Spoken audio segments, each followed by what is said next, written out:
Good Tuesday morning, foggers. I hope everybody had a good Monday, right? Challenging, stimulating, focused, right? Which is what we're asking for. So you know where I'm at, and it's early. It's dark outside still, but we're getting the work in and moving towards our goal of being champions, right? So what do I bring today?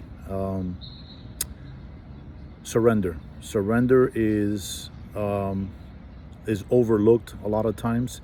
It is the key component to a lot of successful things in life, and it definitely is a component to healing from trauma and from addictions, especially, right?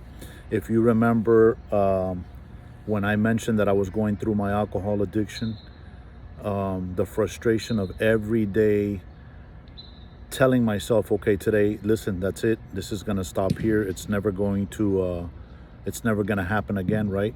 And every night I would drink myself to death, right? The slow bullet of trauma, right? And addictions.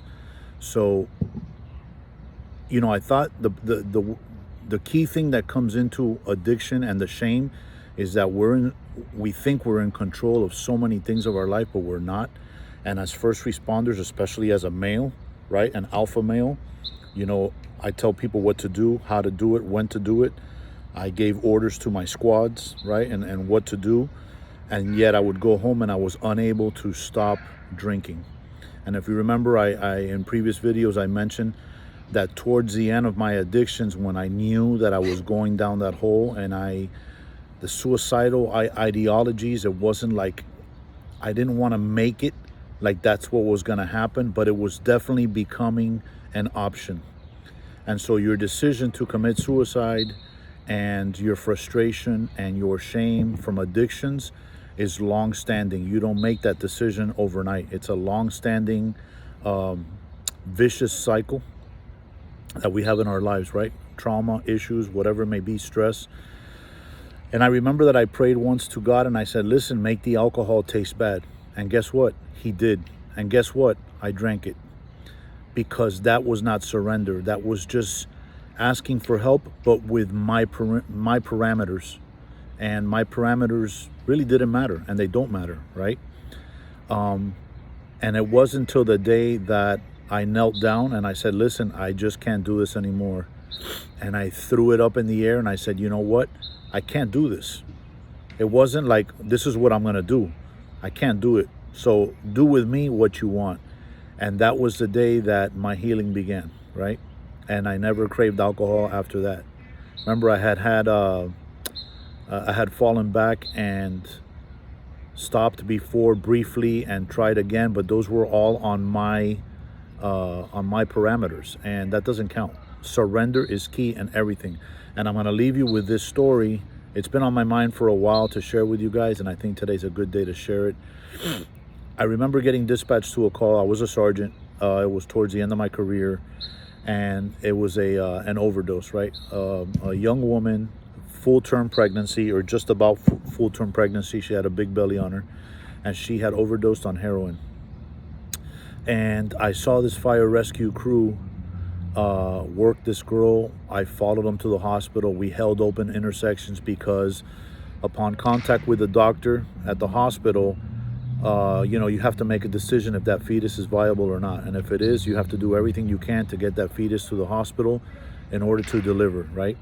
So I saw these guys in the fire truck work this girl like it was their little sister, right? And when we got to the hospital in the ER, we went right into the trauma room, and the decision was made that too much time had passed, and they decided not to deliver the baby, right? And it's an extremely traumatic event. And I saw these guys trying to deal with this. I saw tears, I saw frustration, I saw anger, and that stayed with me. I was already well into this trauma. I had gone through my addictions already, and I was well into the trauma aspect of the job, and I had gone through that PTSD retreat, so I knew that this was a huge clusterfuck. And we talked briefly there, and I mentioned to them how sad is this, whatever. And I remember that it was gut wrenching for me. But I decided that that incident is always going to stay here, and this is many many years now, and I'm telling you the story. So it will always be here. But I decided that I wasn't going to carry it here, and that's the decision of trauma. When you carry it here is when it kills you from the inside. And I made that decision that night, that it was a horrible event and tragic, but it wasn't going to be mine. And I've told you before that a lot of these trauma counselors will tell you that other people's traumas or other people's tragedies are not our traumas. And I always tell you that's bullshit. Okay? If a therapist is telling you that, that's bullshit, because everybody's trauma or everybody's tragedy is our trauma, because we are living it. We became part of that equation. Just like I tell you, when you meet somebody in your life, even if it's briefly, you can't take that back. That person's going to be a part of your life for the rest of your life, even if it was a very small interaction, right? And that's why we tell people, man, I'm so blessed that that you and I cross paths. So the message today is about surrender. Those men in that fire truck that worked that girl and gave their all, right? I think a lot of them would have traded their own position to be in her shoes, because I could see it in their eyes. What do you do with that? What book, what class in the academy tells you how to handle that? Nobody even mentions that shit in the academy, right? So you get there and you're like a lost puppy. Well, I'm telling you, you need to talk about it and let that shit go. Surrender. Surrender is key for everything in your life. We have a lot of teachers now following. I think it's a great blessing. And what I'm starting to figure out, although this was started for first responders, I have people from all professions, right? I have HR managers, teachers, counselors, a lot of nurses now. I have psych nurses following me, commenting, writing to me. So guess what? The thirst that I talk about to be well and to function well is across the board. Okay, so today's message is about surrender, right? I think we need to get back to the basics of who we are, the hot dog and apple pie, right? I love my country. I don't like what I see that's going on.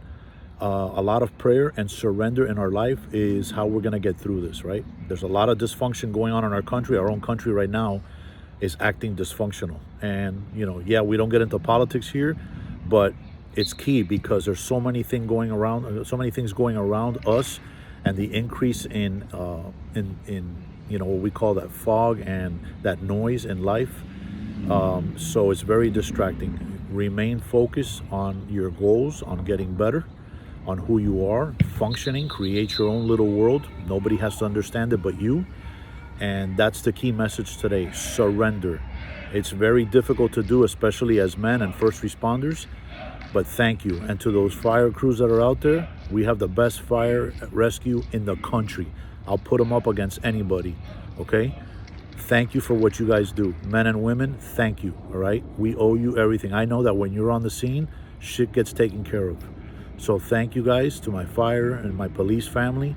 Surrender. It's key in everything in your life, okay? So on this Tuesday, thank you so much for serving. If God allows me to, and that's part of surrender, I'll be here tomorrow giving you another message. God bless you. 3 a.m. Fog.